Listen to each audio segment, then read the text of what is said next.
Easy, guys. I put my pants on, just like the rest of you, one leg at a time. Except, once my pants are on, I make gold records. Hey, what's going on, VC and everybody out there in YouTube land? Spin Doctors, Vinyl Mayhem. It's Kendall again, and hey, happy record store day to everybody out there. I'm trying to get my video out there early because, well, I didn't have to drive all the way from Wilmington like I normally do. I actually stayed in the Charlotte area. And I'm going to go over what I did for Record Store Day. Kind of did a lot. It was a good Record Store Day, a lot of fun. Hung out with awesome, great people, hit a couple of stores, and I'm going to get into it right now. I'm going to kind of go over how the weekend started. As you can see from the thumbnail, hung out with two of my good buddies. Chad Hovis, as always, you know, he came in from Myrtle Beach and we did our setup like we always do. We camp out.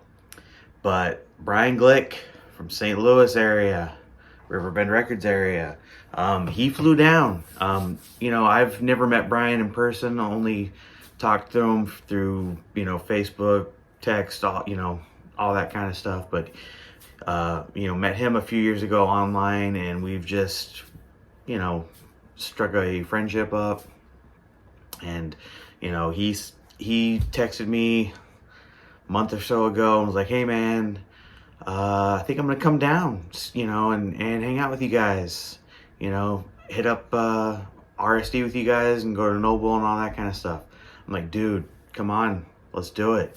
And so he flew down on Friday, on Thursday, and I picked him up Friday morning, and we went over to Lunchbox early Friday morning, met up with Chad, and we set up everything. Got there at like 8:30, had everything set up at like 9 something. It was a little rainy at times, but we got the canopy up. And as you can see from the pictures, we set up everything. We had the couch, we had the TVs, we had the tables, we had the grill. You know, we had all the snacks out that we needed. We had, you know, the cooler. We watching movies, watching concert videos, all kinds of stuff. And, you know, it was awesome. We beat Scott, the owner of Lunchbox, there. You know, people were going, what are you guys doing out here? You know, people were driving up before the place opened, of course, while they were open. What are you guys camping out here for? What's going on? You know, and so we were telling them, well, we're here for Record Store Day tomorrow, all that kind of stuff. I should say, before I even get into that, so when I picked up Brian at the hotel, he was so gracious. Brian and I, we have a lot of the same musical loves, and he knows I'm a big Sammy Hagar fan, and it's not always easy to get Sammy Hagar albums, and he hooked me up big time. He found these at a local shop, 2 of Sammy Hagar's first albums right here. Now these are early reissues on the Capitol label, the green label, but these are sealed. These are actually sealed. This one obviously is 9 on a 10 scale. Like I said, they're early reissues because they do have the barcode. It even says in the corner, a Capitol reissue. And then this one right here, this one is so hard to find, but what's so cool about this is that it is actually a promo copy. And I've never seen a promo stamp like this before. And what's crazy too is that they cut the seal to show the promo, and this is what it says. It says, property of Capitol Records Inc. This album is on loan for promotional uses only.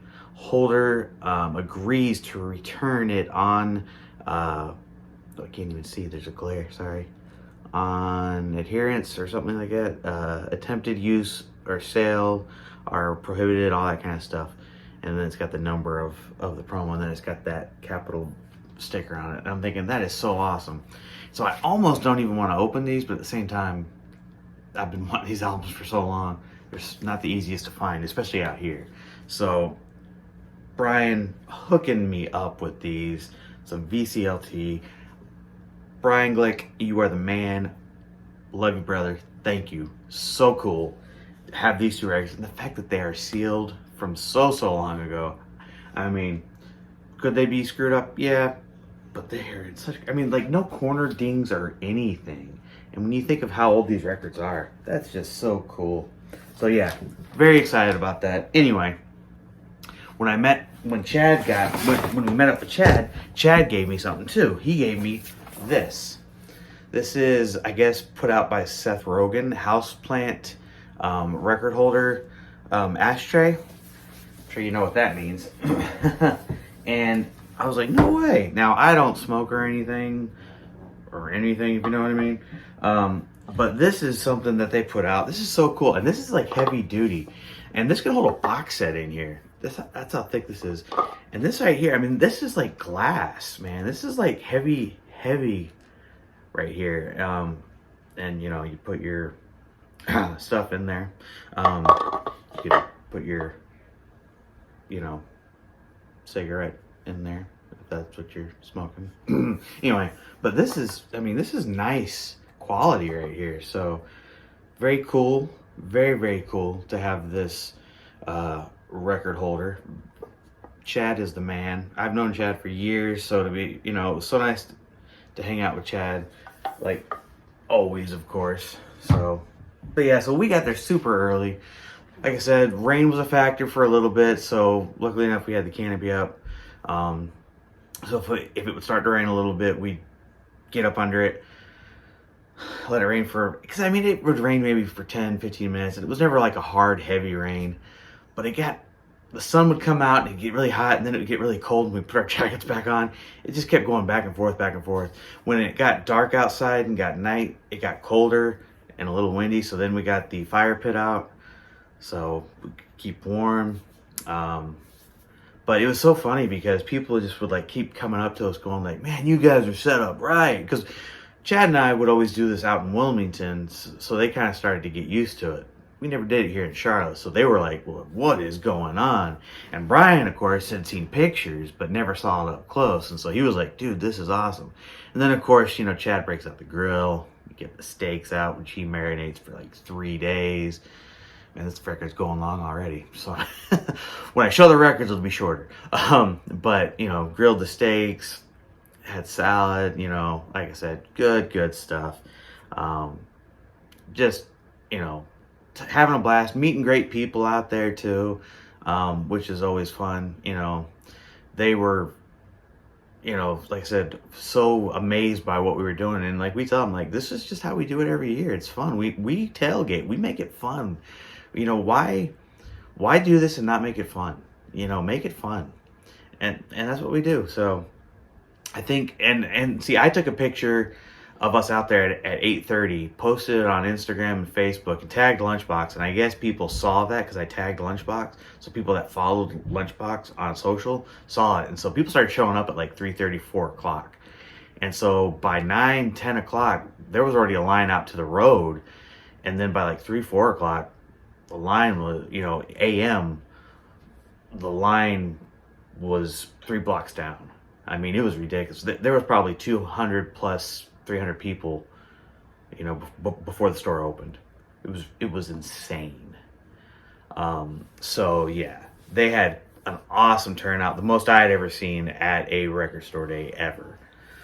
So very glad to have been first in line. I was first, Brian was second, Chad was third, so we decided, let's divide and conquer, because the way Lunchbox works is they have everything in the corner. This is where I was a little disappointed. They let 25 people in at a time. For everything to be in one corner, which is like not very big, to have 25 people rush that one spot gets very crammed. I mean, Brian got stuck in a corner and couldn't move. But we divided and conquered. You know, some of us had the same things on the list. So we're like, okay, well, you go get this, get 3 copies or 2 copies, you know, and so then we met up and we're like, here's this, and here's this. And it worked out great because we all got what we wanted. So I got a nice stack of records here of what I picked up at Lunchbox that are RSD titles. So let me show them to you.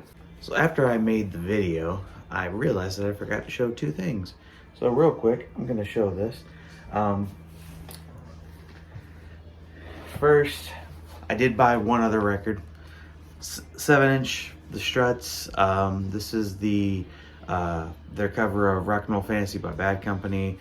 I really wanted this, even though it was just 7-inch, and I know it's going to come out later on the Bad Company. I think it's like a 50 years of Bad Company or something like that. And it's just going to be a tribute to Bad Company and the Struts, and this is going to be on it. But I love the Struts, and I just wanted this. I thought it'd be cool. So, and then also forgot that when you made a purchase at Lunchbox, you got this really nice coffee mug, and you only got this at Lunchbox where it says support your local record store, Lunchbox Records. It's it's not machine washable though. See, it's hand wash only because this will come off. But I thought it was really cool. So anyway, back to your regular scheduled programming.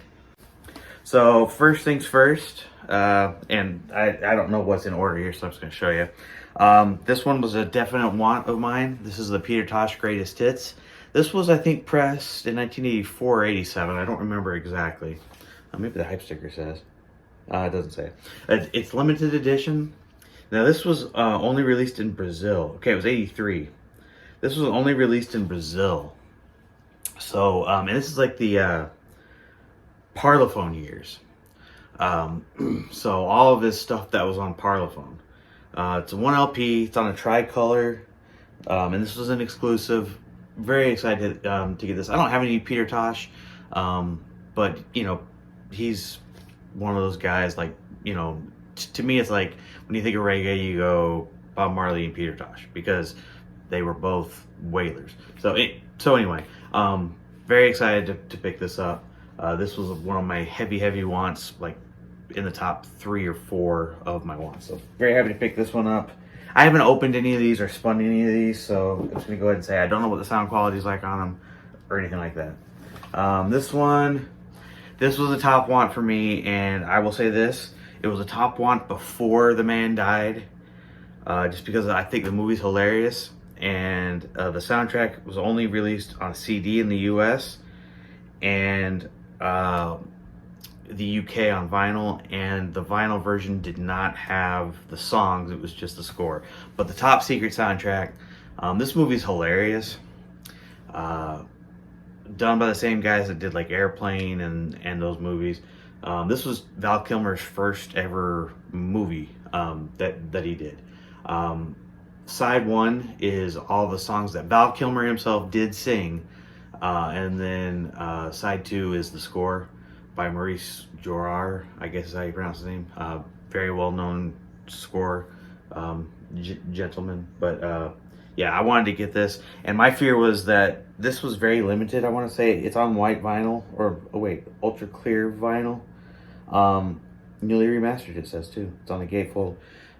But I think they only did like less than 2,000 copies of this, and so my fear was that this was going to be something that, because Val Kilmer just died like 2-3 weeks ago, that people would be like, oh, I gotta get this, it's gonna be going up in value. And I'm like, dang it, I wanted this before he even died. People are gonna just try to get it to flip it and stuff. So anyway, very excited that I was able to get that, because that was one of my definite top wants. Another one of my top wants, because I had number 1, Tesla Reel to Reel 2. Reel to Reel 1 is so good. They do so many great covers on this, and the sound quality is perfect because it was recorded to tape. And so to pick this one up, so awesome. Looks like this is also on colored vinyl. Looks like it's on red as well. So very excited about that. You know, they only did 2,000 of these, and these sold quick, and Reel to Reel 1 is already, it's like $100 on the secondary market. So I could imagine this being the same. But you got so many great covers on here. You got like All the Young Dudes, Shooting Star by Bad Company. Do You Feel Like We Do? Beer Drinkers and Hellraisers by ZZ Top. Street Fighting Man by the Rolling Stones. Isn't My Body by Alice Cooper. War Pigs by Black Sabbath. Saturday Night Special by Leonard Skinner. I mean, come on. Come on. So freaking good. So excited to bust that one open. This one, so I blame Vinyl Piper for this one. He's the one that said that this was one of his only real want. Eden's Garden's the Psych record from the late 60s, a 3-piece band. They're compared to Cream, I know, and Hendrix and stuff, and Blue Cheer. Wasn't fuzz-based Boston group, instead, you know, so Vinyl Piper, this is your fault right here. I'm just gonna go ahead and say it right now. This is on a green vinyl. I actually like the fact that this is in an open resealable thing, so that I actually like. And you can't stream this anywhere. You have to find it on YouTube. Like, it's not on like iTunes or anything like that. So I only heard like one or two songs, but I liked what I heard. Because I normally don't go for this kind of stuff, but I do like late 60s rock, like Cream and Hendrix and stuff. So I thought, you know what, from what I heard of this, I think I'd like it. So yeah, I went for it. Next, let's see what we got. Oh yeah, this was a maybe for me just because I'm like, I wasn't sure, but then I was like, you know what, I'm just gonna go ahead and get it. I'm a huge Queen fan, and these are the Delane Leah demos, and you can stream this because this was in the huge box set on CD, so you can stream this, and the sound quality is amazing, and so some of these might even sound better. Man, this shrink on here was not very tight, but some of these actually might even sound better than the original ones. Like Keep Yourself Alive sounded really good. The Night Comes Down sounded really good. Liar sounded really good, I remember. So very excited to actually have this. And it's got that nice embossed gold. So it's very good quality jacket. Very excited about that. It's not cheapo like you can see sometimes. This was another huge one of mine, Marcus King. I think this guy is hands down one of the best young blues guitar players and then just soul singers. And this Live at the Bluebird, small little, you know, him and one other guy just playing and singing. This is gonna sound phenomenal. Well, I said one, but there's two. It says features Drew Smithers and Peter Levin. This is on blue vinyl. But very excited about this one. Yeah, I'm very excited about this one because this, I mean, he's phenomenal, and I have all of his other albums except for like one or two that I still need to pick up, but he's so good. Can't wait to listen to this one. And then lastly, the last thing I picked up, yeah, I picked up the Dada. This one at first really wasn't even on my list, and then progressively I just started to more and more.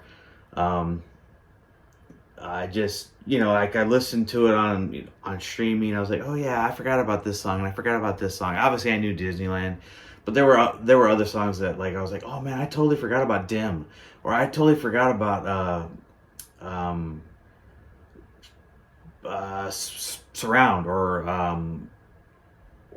Who You Are, or Posters. I mean, and then watching some of the video, like Chance's or Concert Buddies podcast was a really good one, and then Mazzy did his thing as well. So no, just some really good stuff. So I'm excited to listen to it. Yeah, so really good. They only did 2,000 copies, so happy to get one. And then yeah, I think that's it. Oh, so then after that we decided to go to Noble because Noble was doing his big drop. Dylan had a huge, massive drop from the VOA stuff. And there was some stuff in there that I was interested in. I wanted to see pricing on some things. And I did walk away with one record. It was a little bit of a personal one. I'm not going to get into that. Certain people may be watching. And I did pick up a record for somebody as well, but I'm not going to get into that just because it's not my business. I'll just cover that price. But I picked up the Paul Pena. If you don't know who Paul Pena is, look him up. This guy was so good and does not get the recognition that he probably deserves. He died in like 2005. He was like maybe 60 years old, I think, or 61, something like that. This record came out in like 1972, maybe. It was early 70s. This guy was a blues, jazz guitar player and singer. There's nothing on here that I think anybody would know. He did have a song later on that people would know, but he didn't release it until 2001 because the second album that he was going to make didn't get released until 30 years later because of issues that he had for a long time. He was blind, and like, there was just a lot of ongoing stuff. But like he opened up for like people like the Grateful Dead. He played with people like James Taylor, Joni Mitchell, Chris Christopherson in the late 60s. He played with Jerry Garcia, John Lee Hooker, Luther Johnson, Mississippi Fred McDowell, T-Bone Walker, and Muddy Waters. So I mean, this guy's been around. But this guy, I mean, look him up. His soul-sounding voice and blues guitar sound and jazz guitar sound, amazing stuff. But he's actually the guy that wrote Jet Airliner. And when he made his second album after this one, like I said, it didn't get released until 2001, but he had it all recorded and everything. It just didn't get released, if I remember correctly, because there were issues. But Steve Miller heard the album, and he heard the song Jet Airliner, and he asked if he could record it, and of course that became one of the huge successful song for him and all that stuff. But he did release it back in 2001. But this album's never been reissued. His second album's only available on CD, I think, because it came out in 2001. But I've never seen one of these in person. I've never seen one for sale anywhere. I don't even think there's very many on Discogs. I know Dylan said he has a copy himself. This was super clean, and this was priced pretty well, honestly. I mean, Dylan had it priced well. Like I said, this came from the VOA. It's because it's got these stickers up here and everything. But I mean, the vinyl on it is super clean. So very excited to get this. And the reason I got it was just because I'm like, when am I going to see this again? Probably hardly ever, unless I go to like a record show. And even then, I might, when I do see it, what kind of conditions it's going to be in, and how highly priced is it going to be? Probably pretty high. So very excited to add this. This is the only thing I picked up at Noble because of the price tag. But yeah, so it was a very awesome record store day. Like I said, I took Brian around to Noble as well. I know he picked up everything he wanted to. Oasis box set chance. But we had a blast. Oh my gosh, so much fun. I met up with Justin over at Noble as well. I know he picked up some good stuff. But we all just had a blast. It's so much fun. Record store day is so much fun. But it is a lot of work, to be honest with you. So I hope everyone went out, had a blast, enjoyed their time, picked up all the records they wanted, and yeah, can't wait to do it again. Hopefully Black Friday will be a good list and we can have some fun again. Brian will not be here for that. I'm sure he'll be back in St. Louis freezing his butt off for that one. But good times had by all, money spent, records bought. Anyway, if you like what you saw, guys, leave me a thumbs up, subscribe if you will, and leave me comments. Let me know what you guys picked up, what you think about the titles I picked up. And yeah, until next time, I will see you later. Peace and love. Bye.